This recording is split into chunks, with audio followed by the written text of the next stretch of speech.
একেবারে সমাধান। সেগুলো নিয়ে অবশ্যই আমরা আলোচনা করব। কিন্তু তার আগে আপনাদের বলি, আগামী 8 ফেব্রুয়ারি রবিবার আমরা যে মিলন মেলা এবং সহভোজ, যেটাকে বনভোজন বললেও ভুল হয় না, আয়োজন করেছি। আপনারা অবশ্যই আসুন। আমাদের গণ্যমান্য ব্যক্তিবর্গ তারা থাকছে, আপনারা অবশ্যই আসবেন। তো কোথায় এটা? বাদু রোড, কুসুম কুমারী স্কুলের পাশে, মধ্যম গ্রাম। এখন যারা সিএতে আবেদন করবেন ভাবছেন, অথচ বাংলাদেশের ডকুমেন্টস এখনো পর্যন্ত আপনারা জোগাড় করতে পারেননি, তাদেরকে বলবো আপনারা চিন্তা করবেন না, অবশ্যই আমাদের সঙ্গে যোগাযোগ করবেন। তার সমাধানের সঠিক পথ আমরা অবশ্যই আপনাদের বলে দেব। আমার ফোন নাম্বার 9804682324। এখন নির্দিষ্টভাবে আরেকটি প্রসঙ্গ, যেটি না বললে নয়, সেটা হচ্ছে এই, প্রচুর মানুষ যারা বলছো আমার হ্যারিংয়ে ডেট আসেনি, তাদেরকে বলবো আপনারা আগে নিশ্চিত হন যে আপনারা যখন সিএএ সেন্টারগুলোতে গিয়ে আবেদন করতে গেছেন, তখন কার ফোন নাম্বার দিয়ে আপনারা সিএএতে আবেদন করেছেন। কারণ আপনারা যেখানে সিএতে আবেদন করতে গেছেন, সেখানে যাওয়ার পর যে সমস্ত অতি বোদ্ধা কম্পিউটার ইঞ্জিনিয়ার, তারা আপনাদের নিজের নাম্বার না দিয়ে ওদের নিজেদের নাম্বার দিয়ে লগ ইন করেছে, সেই সমস্ত বোদ্ধাদের কাছে আপনাদের মেলগুলো কিন্তু যাচ্ছে, যে কারণে আপনারা মেল পাচ্ছেন না। কারণ বেশি সংখ্যক মানুষের ইমেলই আসে, ইমেলেই আপনাকে জানানো হয় আপনার কবে সিএতে হ্যারিংয়ের ডেট এসেছে। তো এই যে পুরো কম্পিউটার বোদ্ধা, শুধু কিবোর্ডের ওই বোতামগুলো টিপতে জানে, এই মাতব্বরগুলো যারা তোমাদেরকে আবেদন করে দিচ্ছে, তোমাদের কপালেই এইটা সব থেকে বেশি ঘটছে। আর আমাকে ফোন করে করে বলছো এতদিন হচ্ছে আমার ডেট আসেনি কেন, আমার ডেট আসছে না কেন। যখন আমি ফাইলটা চেক করতে যাচ্ছি, তখন না এটা ফোন নাম্বার না। আচ্ছা আচ্ছা আচ্ছা, তাহলে ওর নাম্বার দিছিল, আমি একটু দেখে নিই। তখন কি বলছেন, ভাই ওরে ফোন করলাম, ও বলছে হ্যাঁ ডেট এসেছিল, 6 দিন আগে সে ডেট চলে গেছে।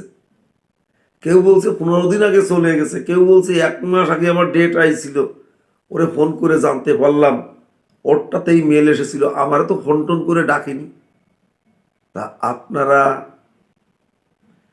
মূর্খদের সাথে থেকে গণ্ডমূর্খমি যদি করেন, তাহলে ডেট কি আপনার বাড়িতে হেঁটে হেঁটে যাবে?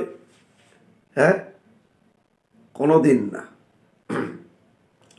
আমি আপনাদের প্রত্যেক দিন বলি, আপনারা যে ধর্মীয় সার্টিফিকেটগুলো জমা দিচ্ছেন, সেই ধর্মীয় সার্টিফিকেটগুলো সেই প্রতিষ্ঠানের হাতে লেখা সিগনেচার কি না,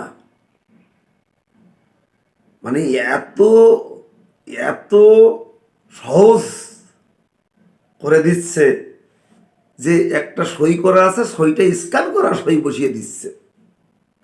বাহ! আর সেন্সার বোর্ড তোমাকে দুহাত তুলে একেবারে নেচে নেচে তোমাকে সার্টিফিকেট দিয়ে দেবে। হ্যাঁ, এত সোজা জিনিস নয়। অনেকে বলছেন, ভাই আমি অ্যাপ্লিকেশন করার আগে তোমার সাথে 5-7 বার কথাও হয়েছে, আমি মহারাষ্ট্রে ছিলাম, আমি ইউপিতে ডাক্তারি করতাম,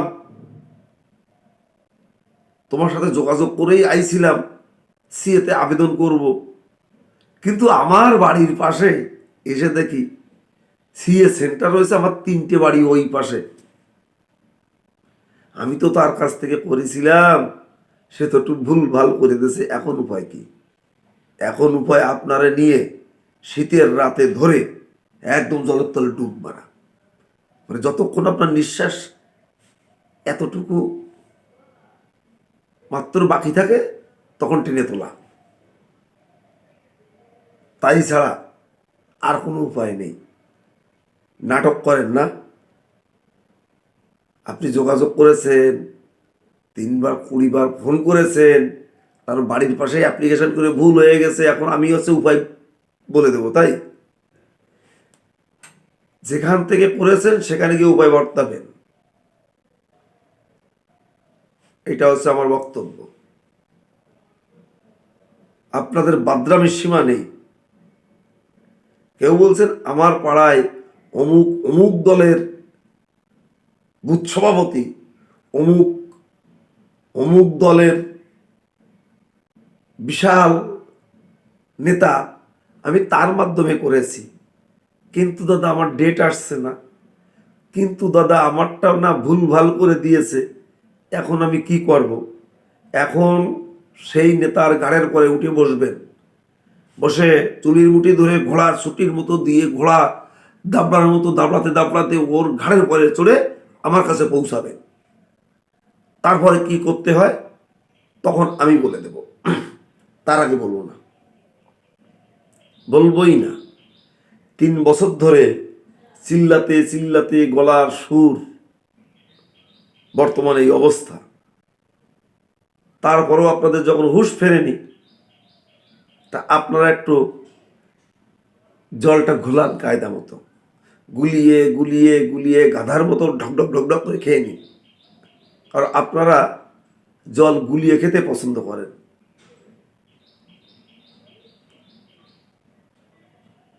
গতকালকে এক ভদ্রলোক, এখান থেকে 3 দিন আগে হ্যারিং হয়েছে, তাকে বললো বাংলাদেশের ডকুমেন্টস না হলে কোনো প্রকারে তোমার সম্ভব নয়, তুমি বাংলাদেশের ডকুমেন্টস নিয়ে আসো। তিনি যোগাযোগ করলেন, যথাবিধি আসলেন, যোগাযোগ করে তাকে কি কি করতে হবে, কি করণীয় সব কিছু করে আমি তাকে আগামী মানে গতকালকেই ডিএলসিতে পাঠালাম। পাঠিয়ে তার হ্যারিংটা করে কি হলো না হলো একবার জানানোর প্রশ্ন মনে করলো না। আমাদের ফোন করে জানতে হচ্ছে যে আপনাকে যে আমি এইভাবে পাঠালাম, এবার আপনার এখন তো বেজে গেছে রাত এতটা, আপনার কি অবস্থা? বলছে হ্যাঁ আমারটা হয়ে গেছে, হয়ে গেছে, ভাবছিলাম বাড়িতে গিয়ে আপনাকে জানাবো। তো এইরকম অকৃতজ্ঞ এই সারার গণ্ডদের কোনোদিন উপকার করতে আসে? এই কারণেই মানুষ মানুষের পাশে থাকা বন্ধ করে দিয়েছে। তো যাই হোক বন্ধুরা, তোমরা যারা এখনই ভাবছ যে তোমাদের 2002 সালে ভোটার তালিকায় না উঠে গেছে, তোমাদের আর সিএ করতে হবে না, গতকালকে আমি একটা মিটিংয়ে ছিলাম সন্ধ্যা 7:30 নাগাদ। সেখানে বেশ কিছু বোদ্ধা মানুষ, তারা সত্যি বোদ্ধা, আমার বাবার বয়সের থেকে তাদের অনেক বয়স, অনেক বোঝে, অনেক দেখেছে পৃথিবীতে। তারা বলছে ভোটার তালিকায় নাম কাটা গেছে, অমুক তমুক, হেনা তেনা, এখন কি করা। পাশে একজন বলছে এখন ওই কাটা গেলে উঠিয়ে তাকে সুস্থ সুন্দরভাবে থাকার একটাই পদ্ধতি, দেব যেটা নিয়ে আজ 3 বছর চিল্লাচ্ছে, সিএ ছাড়া আর কোনো উপায় নেই। কিন্তু সেখানে যে কয়জন লোক বসেছিল, প্রায় 4-5 জন ছিল সরকারি কর্মচারী, 2-1 জন রিটায়ার্ডও করেছে। তারা পূর্ববঙ্গেই ছিল। কেউ 8, 9, 10 মাধ্যমিক, উচ্চ মাধ্যমিক পাশ করে এসে এখানে আবার 9, 10-এ পড়ে সেখান থেকে গ্রাজুয়েশন করে অনেকেই চাকরি বাকরি করছে। সে সমস্ত মানুষ বলছে আমাদের চাকরি বাকরি করি, সরকারি কর্মচারী, আমাদের এ সমস্ত লাগবে না। দেখুন, এরা সরকারি কর্মচারী, এরা বিশাল বুঝে এবং এদের বিশাল বুদ্ধিমত্তা।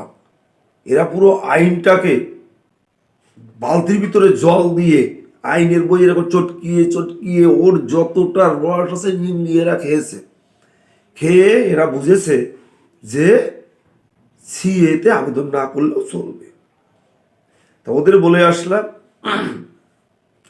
সামনে এনপিআর, তারপরে এনআরসি যখন শুরু হবে, তখন আমি শুধু তখনই দেখব যে তোমাদের এই পাণ্ডিত্য আর পণ্ডিতগিরি কোথায় থাকে। এ কথাটা কিন্তু বলে এসেছি এবং আরও কয়েকটি কথা বলেছি যে তোমরা যারা একসাথে এসেছিলে, তোমরা যে পোস্টে চাকরি করো তার থেকে অমুক, নামটা বললাম না, তোমাদের থেকে অনেক অনেক অনেক হাই প্রোফাইল চাকরি করে, তার সিএতে আবেদন আমি নিজে হাতে করেছি এবং তার হ্যারিং পর্যন্ত আমি ছিলাম।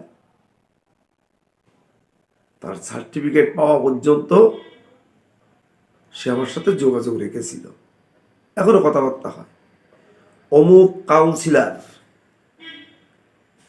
তার অ্যাপ্লিকেশন আমার হাত দিয়ে করা, তার হ্যারিং পর্যন্ত আমি নিজে থেকে দাঁড়িয়ে করেছি। তোমাদের থেকে অনেক বুদ্ধিমান তারাও কিন্তু সিএতে আবেদন করেছে এবং সার্টিফিকেট পাওয়ার দাঁড় গড়ায়। তো এরকম অনেক কাউন্সিলর, অনেক পঞ্চায়েত প্রধান, অনেক এমএলএ আবেদন করেছে। তাহলে তারা কিন্তু তোমাদের থেকে এমন কোনো শিক্ষাগত যোগ্যতায় কম নয়। অনেকের ডেট অফ এন্ট্রি 1971 আছে, সে ভদ্রলোকও সিএতে আবেদন করেছে। অনেকের ডেট অফ এন্ট্রি 1948, 1947 আছে, অনেক বয়স্ক।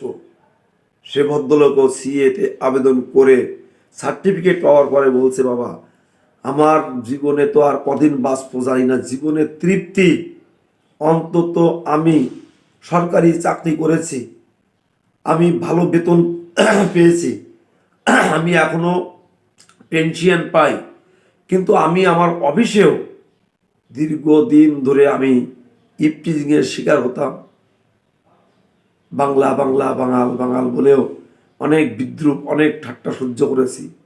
আমি বাংলাদেশি, সবসময় মনে আমার দুঃখ দুঃখ করতো, নিজেকে কেমন যেন একটু অন্যরকম লাগতো। আজকে সার্টিফিকেট পাওয়ার পর আমি সত্যি খুব আনন্দিত। বাবা তোমার কাছে আমি চিরকৃতজ্ঞ। আমি বললাম, কাকু এভাবে বলবেন না, আমাদের দায়িত্ব প্রত্যেকটা উদ্বাস্তু মানুষ যারা চলে এসেছে তাদেরকে বুঝিয়ে শুনিয়ে এই সিএ এর মাধ্যমে তাদেরকে ভারতের একজন সুস্থ সুন্দর নাগরিকের মর্যাদা তাদের আমরা এনে দিতে পারি, এটাই আমাদের কাম্য।